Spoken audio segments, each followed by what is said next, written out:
So for me, the biggest identity crisis was I knew that I was created for more and I just wasn't doing it. And I learned in the process that it was never that I was afraid to fail. It was always that I was afraid to be successful. Hey, my name is Jenna Kutcher, and I am obsessed with all things business, marketing, numbers, and helping you to navigate both the messy and the magical seasons of this thing called life. I'm a small town mama who took a $300 camera, grew a successful photo biz, and now I work from home and run a 7-figure online business. I teach you the tried and true secrets to building a career you adore. Shy away from the real talk? No way. Money, hardship, growth, loss, and marketing are all topics we discuss here. Think of this as your one-stop shop for happy hour with a gal pal mixed with business school. Pull up a seat, make sure you're cozy, and get ready to be challenged and encouraged while you learn. This is the Goal Digger Podcast. How much money do you think you need to start a business? $1,000, maybe $10,000, $100,000? My guest today can tell you that you do not need to go into debt to chase your dreams. In fact, she started her business, the Cupcake Collection, on the last $5 she had to feed her family and turned it into a legacy with over 5 million cupcakes sold. Since then, this incredible entrepreneur, speaker, and community leader has garnered national attention from The Today Show, Southern Living, Entrepreneur, and Business Insider, just to name a few. In addition, her business savvy has earned her numerous titles and awards, including Woman of Legend and Merit, Entrepreneur of the Year, Women's Empowerment Innovator, NAACP Power Shift Entrepreneur, and Black Enterprise Magazine's Family Business of the Year. Today, she is committed to teaching anyone who will listen about what they can do if only they believe. Most recently through her brand new book, which comes out tomorrow, called Made from Scratch, Finding Success Without a Recipe. I cannot wait for you to hear her full grassroots story of success, be inspired through her powerful words, and learn how you can follow in her footsteps to do the same. Mignon François, welcome to the Goal Digger Podcast. This is something special. If you love Goal Digger, then you'll love the Side Hustle Pro podcast hosted by Nicaila Matthews-Okome, brought to you by the HubSpot Podcast Network, the audio destination for business professionals. Side Hustle Pro showcases diverse entrepreneurs who have scaled from a humble side hustle to a full-blown profitable business. Every week, you'll learn actionable strategies to start small and get going wherever and whoever you are. In Nicaila's recent episode titled How to Make Content for Your Business in Less Than 1 Hour a Week, I learned so much about how to optimize recording sessions to get content done quicker, as well as new content creation tech and tools. You have to tune in. Listen to Side Hustle Pro wherever you get your podcasts. This episode is sponsored by Creator Source, an all-in-one platform that helps creators monetize their social media following with a custom game plan, tools, marketing training, and brand deal strategies. Head to getcreatorsource.com/goaldigger to get started today. That's getcreatorsource.com/goaldigger. I have such a pleasure of interviewing an incredible woman today, and I'm so excited, Goal Diggers, for you to hear from her. Now, we're going to go into a lot of different conversations, but Mignon, for someone who doesn't know your name and know who you are, give us kind of the story. I know it's long. I know you wrote a whole book about it, but tell us a little bit about you and how you got to where you are today. Yeah, my name is Mignon François. I like to say that I'm a mother of 6 plus 1, just so that people will ask me about her part of the story, my plus 1 part of the story. And everybody needs a plus 1 for a party, right? Yes. And I started my business out of necessity. We were drowning in debt and brokenness. We were losing everything that we had, including the home that we were living in, which eventually becomes the house where our business starts. We start a bakery not knowing how to bake, not even out of a box. And the man on the radio was telling people, hey, you can get out of debt if you have a bake sale. And I'm like, okay, how am I supposed to do that? And I go to my daughters who were baking every day. And I say, what do you think about a bakery? And they got excited and thought they'd love to do it. But secretly, my oldest daughter was really not interested. Okay. So without her, my little daughter's not excited. But I feel like I've told the world that we're going to open a bakery. And now I've got to keep my word, which was literally just a little 3x5 sign that we had hung on the porch. Oh my It's God. amazing what we think people can see. And I think that was long before Facebook and Instagram. My kids were on MySpace at the time. They weren't even really allowed to use MySpace. But it was the knock on the door from a neighbor when I was sitting in my house without electricity because I couldn't afford it, who asked me to make cupcakes for all of her clients. And I immediately go to God and have like this come to Jesus moment of, why are you giving me this opportunity when I don't even have lights and I don't have money? And it just quickened on the inside of me that God feeds birds and he always feeds me. So how much more does he want me to have more than I need? And so I put on my shoes, walked around the corner to the Kroger and bought everything that I could buy with the $5 that I had left. And I turned that 5 into 60 that day. And I turned that 60 into 600 by the end of the week. And I'd been flipping that same money for the last 17 years. We have been voted as the best cake in Tennessee and the best cake in Louisiana.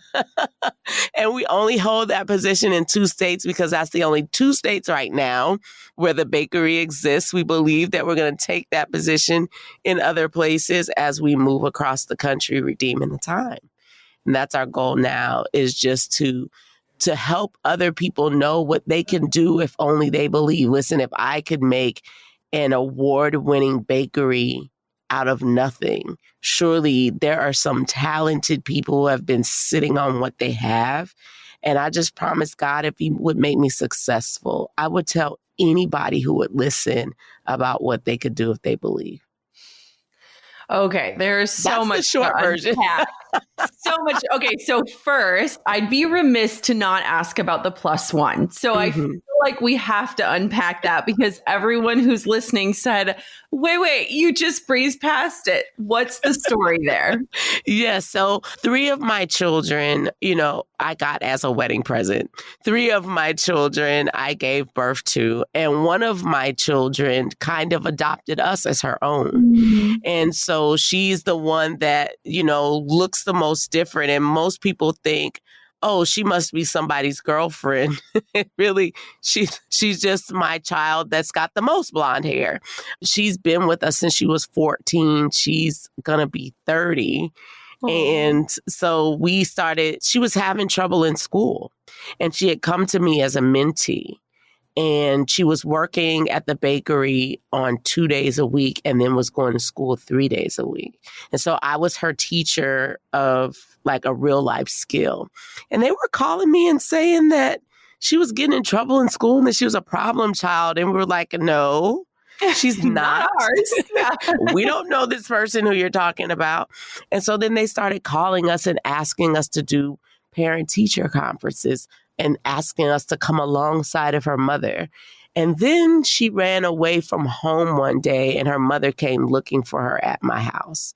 And we were angry because she did not tell us that she had run away from home.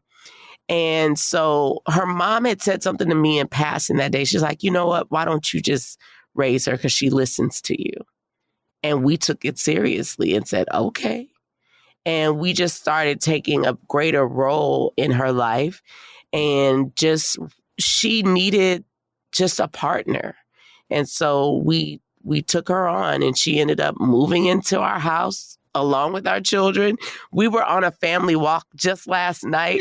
And we were talking about that first family walk that she had to go on, where she was being pushed literally up the hill after having just been pushed to eat peas. And it's like, I hate this place. And yet she probably no, sister, you signed up for this family, so you got to take us all the way that we are. So now she's just a member of the family and one of my children. I love that so much. So another thing that I think we should talk about that I think is so powerful, and I also believe that we as women and entrepreneurs could use it to our advantage, is talking about how this little 3x5 sign held you accountable, right? Yes. If you didn't have that sign, do you believe that you would have followed through on that vision? Ah, that is so good. I think that you're so right about that. Thank you for giving me something new to think Yes. about. That sign did hold me accountable because I really believed that everybody could see it. I'm from New Orleans. Yeah. We have a lot of businesses that come out of people's homes. Like Yeah. there is a candy lady in every neighborhood. And I went to a little small school where the candy lady was across the street. And Yeah. my house looks a lot like her house, where you can knock on the door. We would buy pickles and potato chips. Yeah. We would buy candy bars and what we call cold cups or frozen cups, little Kool-Aid or juices frozen in her freezer. And I kind of believed that that's what I was going to be doing. I never knew it was going to be all of this. I didn't start out for it to be all of this, but I think that's where the name of the book, Made from Scratch, comes from. Like it was really made out of nothing from the beginning. Yeah. From the ground. And I started even thinking about what the word scratch means. The word scratch has so many definitions that came to serve me just while writing this book. And a lot of times when we think about things being made from scratch, we're thinking about flour, a recipe. And I didn't have one. I didn't even have a recipe. I just was out there trusting God that He had told me to do this. And so my neighbor, I was always using the people around me for whatever they had to offer or whatever they were willing to give. I was one of those people who said, okay, I'll take it. I'll listen. I'll learn from that.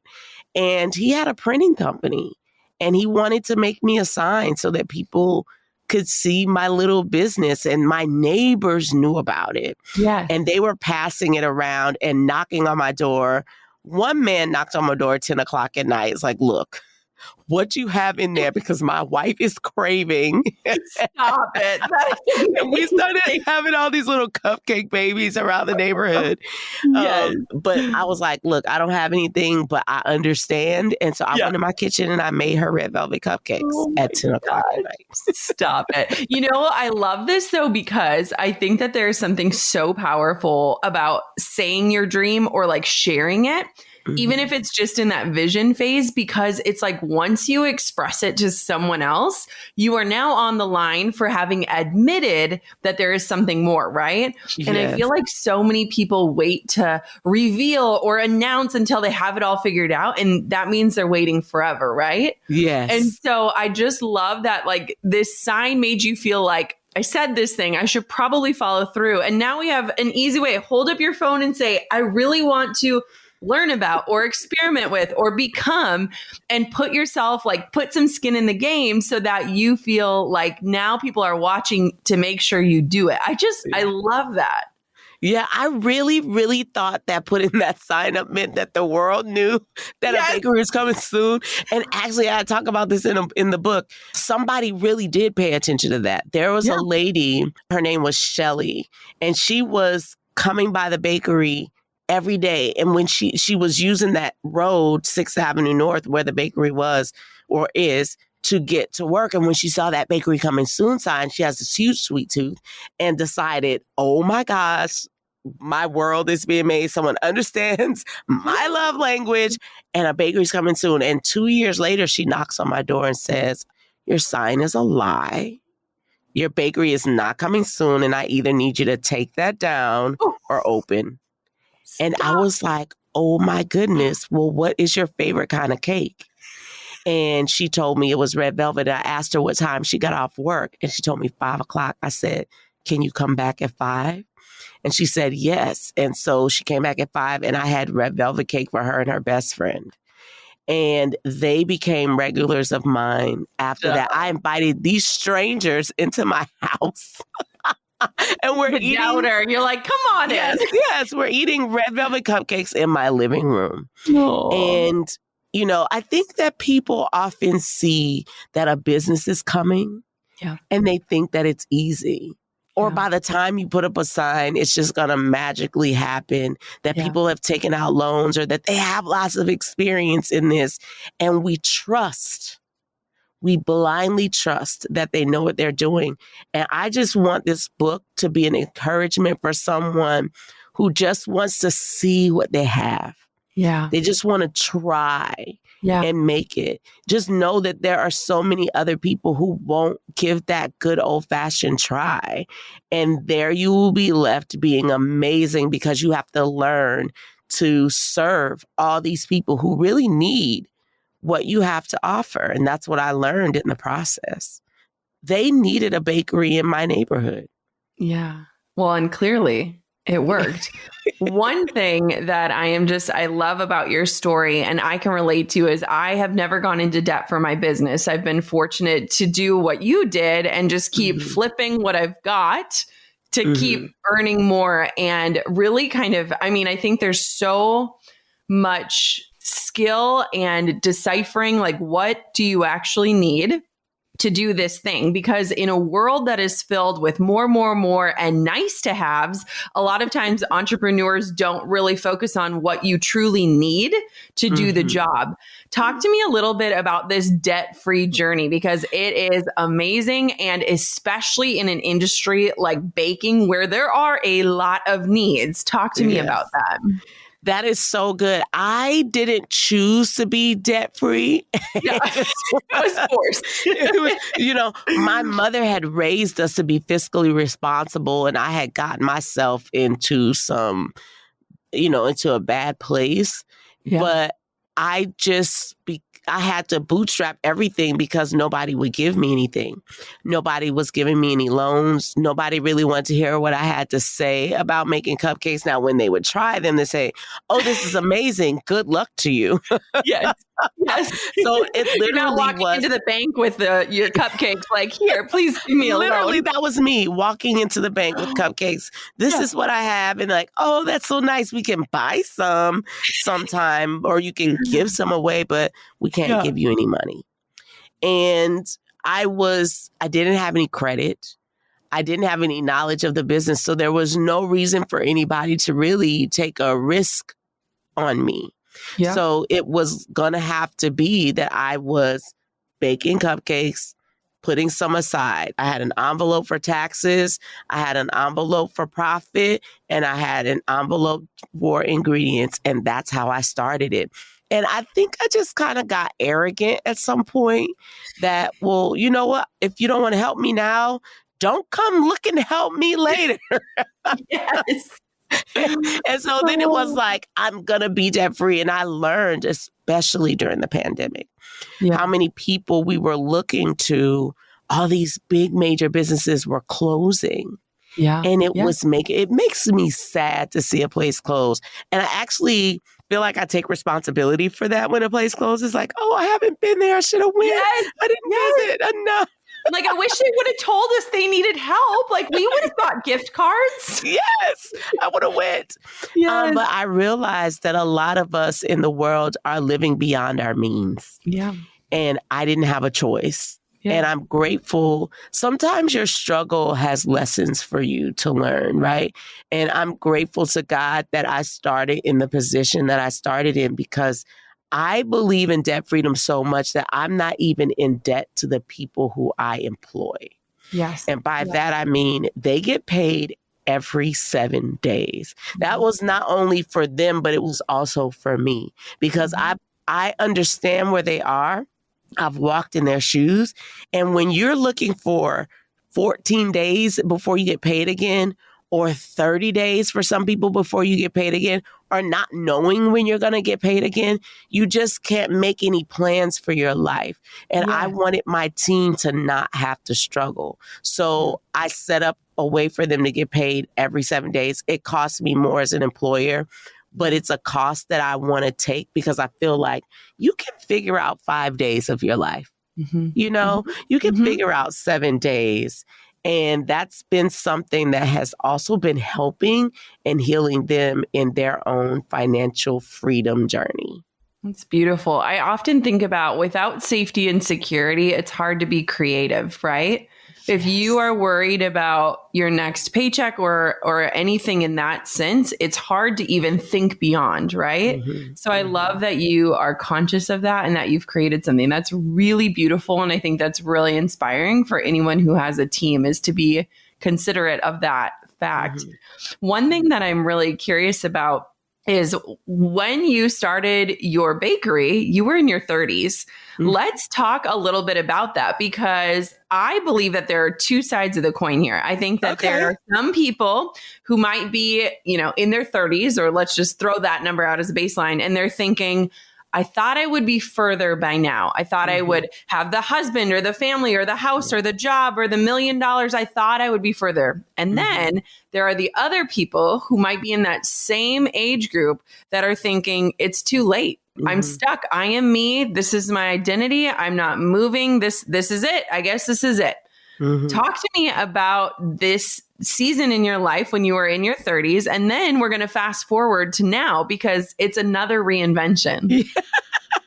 I love that. It's never too late to start. I read a statistic that over 94% of Americans are waiting for some big event to happen in order for them to start living. It's like, Yeah. I'm going to wait till my children graduate. I'm going to wait till I turn, I'm going to wait till I have this much in the bank. And it's never too late to start, is what I've learned. And starting when I did, let me be more prepared because listen, I had something to lose. Not only was I losing the house where the bakery was, and I needed to win at this. My children needed field trip money. My daughter was graduating from high school at the time. I was a real young mom. I started out as a teenager, which is a whole other topic. And I just want people to know that you do not know the plan for your own life. Mhm. So there are no mistakes. I believe that every stupid thing that you've ever had to do is taking you from where you are to where it is that you want to be. And it took me 17 years to come full circle in my kitchen in this affluent neighborhood where I was living in this torn down, blighted house that we were renovating to find out that I had gone to school to study medicine only to end up in my kitchen to use the science. And I just want people to know that nothing is wasted. I could not apply the science of the human body. I was flunking out of my classes. I was in danger of losing my scholarship at Xavier University when I decided to move on to something else because I gotten pregnant because nobody prepared me what college was. I went to college early. I started at Xavier when I was 16. So I just didn't know what college was supposed to be. And I got played. And I played. And soon after, I'm bringing home a baby and have to figure that whole thing out. I end up meeting and marrying my husband within 4 weeks of knowing him and had to put my whole college career back on the back burner. If every single one of those things hadn't happened, and if all of the things that occurred in my life did not occur, I wouldn't be Mignon. And I'm grateful for those things. I'm grateful for those things because without them, I couldn't sit here before you and say, listen, if you're listening to us today and you don't know what you're eating tonight, and you are part of the food insecure community like I was, or you don't have electricity like I didn't have, it's like me too. Me too. I didn't have those things. If you're drowning in debt and brokenness, if your husband and you're a stay-at-home mom has asked you for a divorce, or heck, you want one, it's not too late for you to start to get you from where you are to where it is that you want to be. And it was me on $5 walking to the grocery store in my neighborhood because my car was repossessed. Can you imagine? We lived in an area of town where they didn't bus our children in. I had to get my children to school. So some days it was a decision between getting my children to school and having gas for the generator to run our house. And you're going to stay home with mom today because that's going to be education too. And I think that people, especially women, have to give themselves an opportunity for grace. And that's something that I've learned in the process as I've been able to meet other women is I want to give you grace. And I want you to be able to look at yourself in the mirror and say, I am enough. Everything that I have is everything that I need. And I can do this. Sometimes that's all you have is to say, I can do this. Yes. It's no secret that business owners are under a lot of pressure right now. We're pressured to get more leads, close deals faster, get better insights to create the best experience for customers, and so much more. So, how do we manage it all while still ensuring the best customer service? That's where HubSpot comes in. HubSpot is a customer relationship management tool that is easy to set up, intuitive to use, and customizable to the way that you do business. Drag and drop your way to attention-grabbing emails and landing pages, set up marketing automation to give every contact white glove treatment, plus AI-powered tools like Content Assistant mean less time spent on tedious manual tasks and more time for what matters most, your customers. HubSpot has all the tools you need to wow prospects, lock in deals, and improve customer service response times. Let HubSpot take the pressure off your shoulders and get started for free today at HubSpot.com.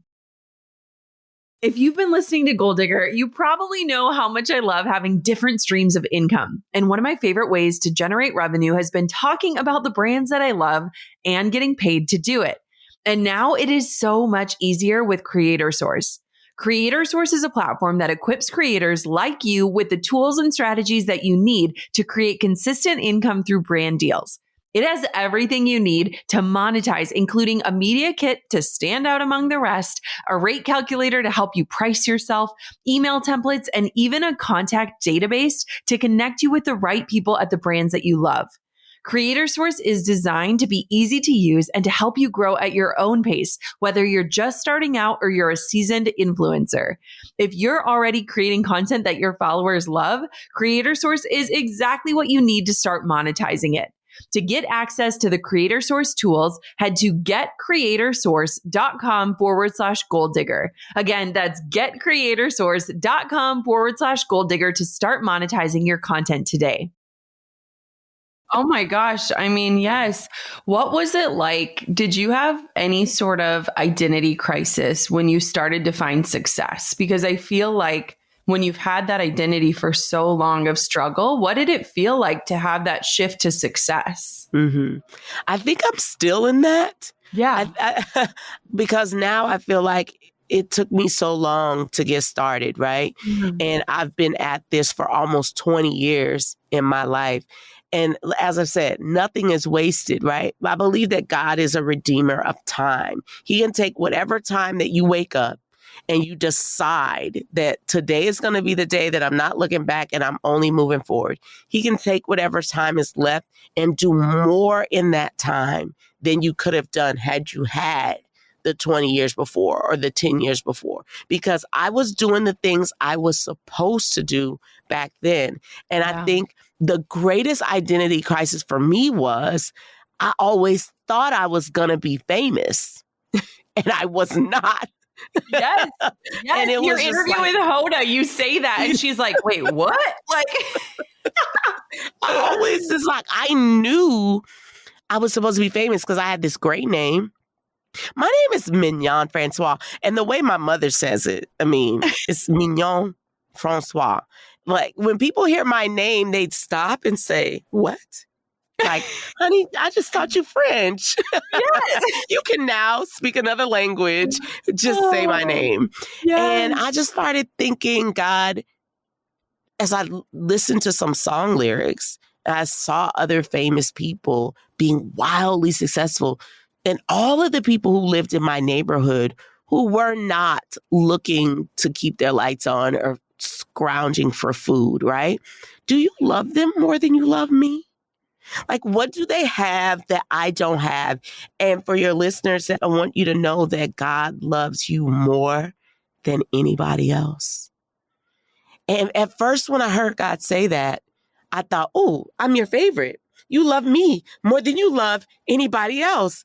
And what it really was is that he was going to love me more than anybody else could.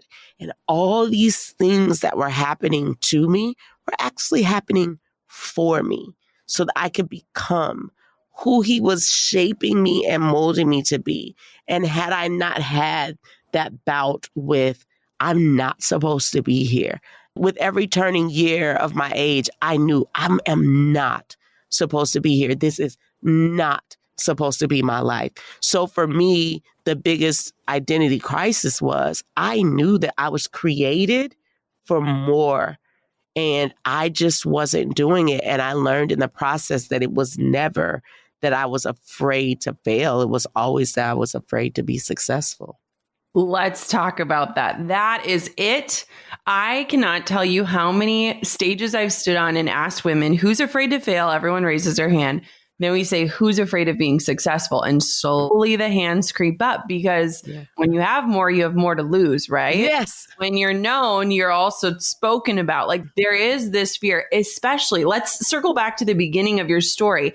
There was this fear of what will people think of me if they saw that sign and I didn't follow through. Mm-hmm. Now heighten that times a million because you're now successful. You're now known, Talk to me about that fear of success because I think it is so prevalent for women. And I sometimes question if men have the same fear that we do. Yeah, I think they do. I think being afraid of success just means that you know that something is required of you. Yes. You know that means that you got to get up when you don't feel like it, when you're feeling sick, when you're tired. And I learned that you can be sick and you can be tired, but you cannot be sick and tired at the same time. And I think that's something that mothers know. Right? Like, because your children are there, sometimes you're sick and you're tired, but you can't be either one of those things.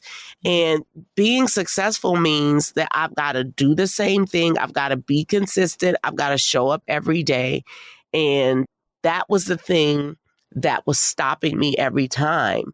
I didn't want to keep going, and I'm really shy. So walking up to people or getting into networking is so hard for me. So hard. It's like online dating, but like in the flesh. Do I say this? Do I text them? Do I get their number? What? Like, same.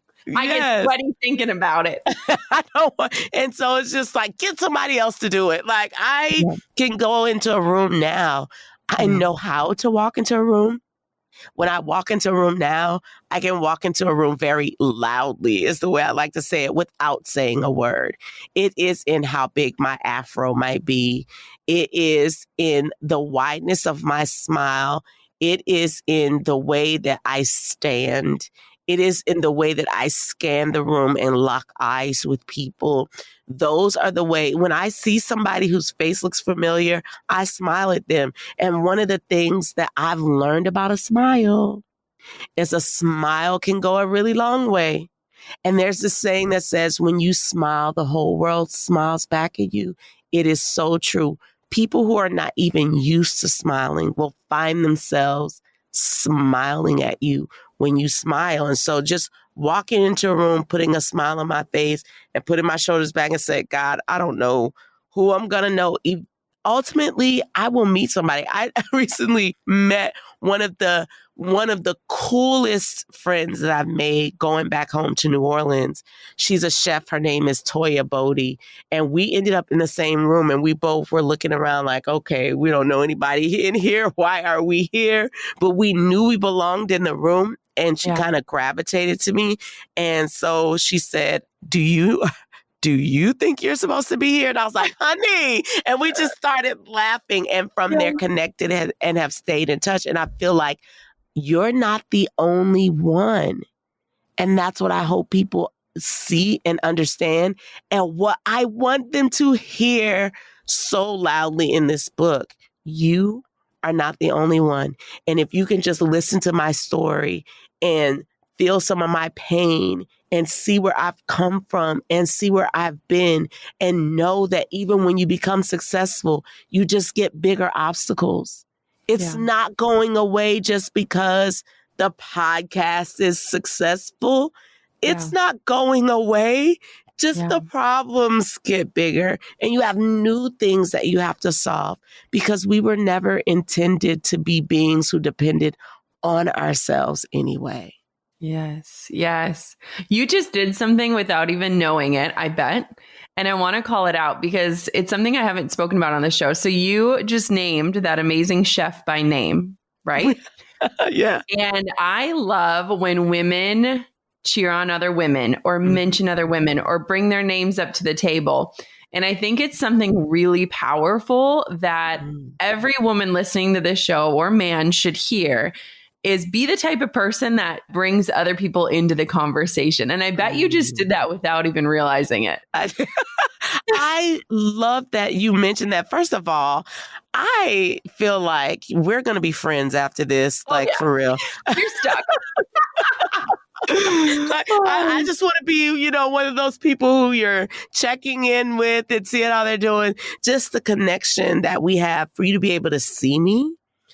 But I am such a cheerleader. I always wanted to be a cheerleader. Yes. I just never had the courage. It's never too late.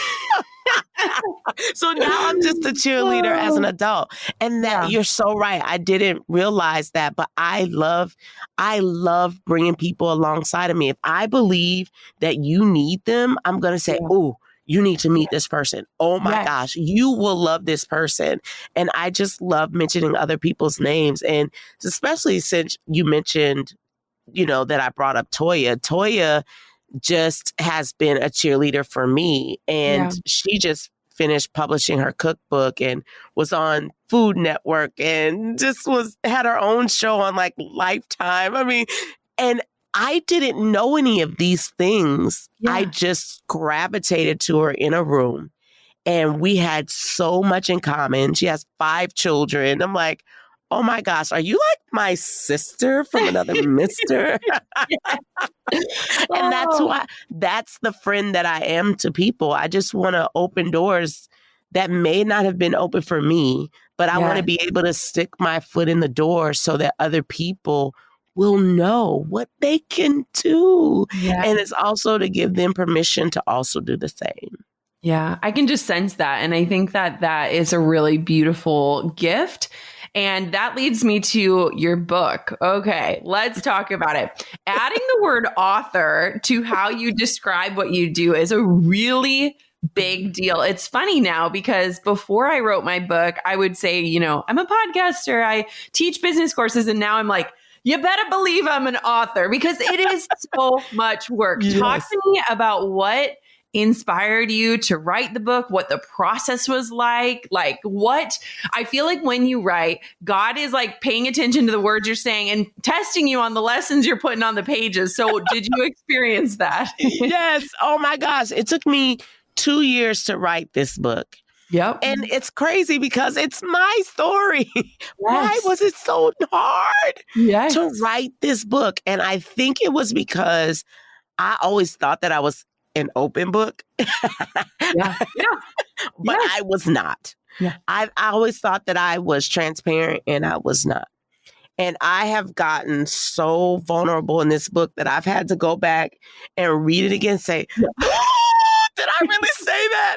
Oh my gosh, is my family going to be okay with what I just said? And as I've gone back and I've read it, it's like, you know what? Somebody needed it, Mignon. Yeah. And it was so important to me that I give this story to them.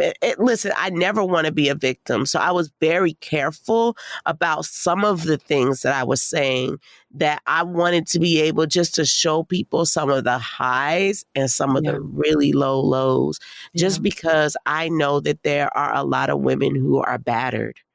There are a lot of children who feel left, even as adults. I found out that my dad really did love me while writing this book. My whole life, I thought he didn't even like me very much. This is a father that was always there. I know my father. I knew him by his character and by his name. He worked hard for his children. And I would say that there's nothing that I couldn't have that I needed if I asked my father. And I learned in writing this book as I finished it that, wow, you lived your whole life thinking that he didn't even really like you that much. And he died before I ever got a chance to know that. He died while I was writing the book. And one of the things my younger sister said to me, and I love to celebrate this, I'm the only one of my father's children that has a nickname. And that's huge. Yeah. Because my dad is a nickname giver. Yeah. And my dad called me Flossie. And, you know, to be Flossie is to just, you know, swing your hair and just, you know, have the right outfit and to be in the right place at the right time and to always be on point, right? And I just think everybody should write one, even if you don't plan to publish it. Yeah. I think everybody should just sit down with themselves and find out where they've been. Yes. And take a beat, you know, and say, you know what, I've done some things in my life that the world needs to know. We all have a story. And where is it that I'm going now? And how can I get you to where you're going? And that's what I hope that they're learning. As I am a mom to the core. Yeah. And even my motherhood journey has evolved as my children. My oldest is 37. And so now that all of my children, except the baby, is almost 30, I have been able to now grow up with my children and become something different to them. And I think that's what I want people to hear, is your life is not a stagnant place. And a lot of times we get stuck in a place and think that we're never going to get out of it. But life is an ever evolving journey. And my life, even through motherhood, has changed. Yeah. And my career has changed. And I would say that it was still scary, but I'm learning not, you know, how they say, do it in fear, do it afraid. I've learned that God didn't give me a spirit of fear. So I'm going to do it in faith.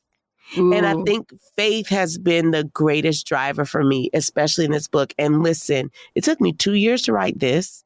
It took me 2 years to open the New Orleans store. It took me 2 years to open the Nashville store. It took me, you know, it's just like nothing happens overnight. Yes. Yes. Let's talk about this. Overnight success is not a thing. What was that like for you? So one thing that I think about, especially in writing a book, and I love how you say, I feel like everyone should do it, is when you reflect on your life and you're working on a book, you have these stories, but it's not just a story. It's, what did this teach me? Or how did I go? Or how could this help someone else? And I feel like that last section of really looking at what you've been through or experienced or built and saying, you know, and now, that's the part that a lot of people are missing in their life, right? Because they have the story. The story has happened. They've lived it. But they haven't taken that moment to say, and here's what I learned, or here's how this shaped me. So I just love that you say, I think everyone should do it, because I totally agree. It is such a transformative experience. And your book comes out tomorrow. Yeah. So how does this feel? Talk to me about like that author feeling. Your baby, a new baby, is about to be born into the world and shared. How are you feeling? Yes, it's definitely a birthing process. What I want people to know is that in this book, I'm getting real transparent. I have told some things I have never said out loud. I had to go to my children and ask them, were they okay with some of this stuff that I was getting ready to say? But not so that you could be all up in my business, right? Like, this is not so you can be like, child, let me tell you. This is about what you just said. It's about what other people can learn. It's about what you can do. I want other people to know about their own business. Yeah. I want them to be about their own busyness, right?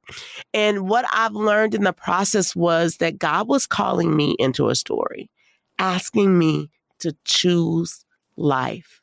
I was waking up every morning like it was like an alarm clock was going off at 3:17, not knowing why I was getting up, but I talk extensively about this in the book because I believe it was a game changer when I realized why I was being awakened.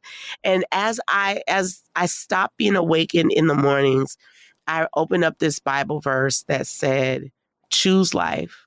I set before you life and death, blessings and curses. Choose life that your family will live. And what I learned is that we are set here for a purpose. And I truly believe that there's only two reasons we close our eyes and forever sleep. Either we have fulfilled our purpose or we ignore it. And a lot of us are ignoring the thing that we were set here to do, or we think, oh, I'm not good enough, or I don't have what it takes, or there's something else that I need. I want you to know that all you have is all you need to get you from where it is that you are to where it is that you want to be. And I believe the biggest principle in that section that you were talking about, like as the end, and I'm on this stage and here I am, like I've done it. It was like I had gotten a divorce. I had started this business. Yeah. I was debt free. We were starting to grow wealth. And one of the things that I learned, one of the principles I learned was speak what you seek until you see what you said. And I began to name the things that I wanted. And I began to sometimes, even when I couldn't see them, I would repeat them until it became real to me. And joy has been a big driver for me. Even when I was in my saddest moments, to sometimes just say, I declare joy. Like me and my brother used to play Thumb War. It's like 1, 2, 3, 4, I declare Thumb War. And one day it just quickened in my heart that I could declare whatever I wanted, and joy was the thing that I decided to declare.